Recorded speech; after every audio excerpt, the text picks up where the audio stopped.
Ecco, un altro evento irridato che promuove la Sardegna nel mondo? Assolutamente sì, un altro campionato del mondo che ci darà visibilità in tutto il mondo per poi portare il mondo in Sardegna. Mentre la Sardegna è in crescita, la destinazione Sardegna è sempre più apprezzata, sempre più ben voluta.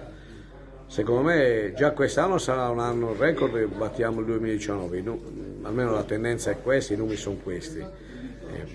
Basti pensare che l'articolo che ho letto l'altro giorno sull'Unione Sarda diceva appunto questo, che già i B&B e Fitacamera, quel tipo di offerta turistica è oltre il 20% rispetto al 2019. Pensate cosa saranno gli altri dati a fine stagione. Gli eventi sportivi hanno messo anche delle criticità, portare molta gente significa anche poi avere ospitalità, quindi avere posti letto che ancora non ci sono tutti disponibili. E nello stesso tempo ha posto un'altra criticità, quella delle infrastrutture sportive. Noi non abbiamo infrastrutture adeguate a ospitare tutti i mondiali che vorremmo, tutti quelli che si affacciano verso la Sardegna. Quindi serve fare una riflessione urgente e fare soprattutto investimenti mirati per puntare sempre di più a campionati del mondo a livello internazionale che portano gente e visibilità, soprattutto si promuove la Sardegna nel mondo.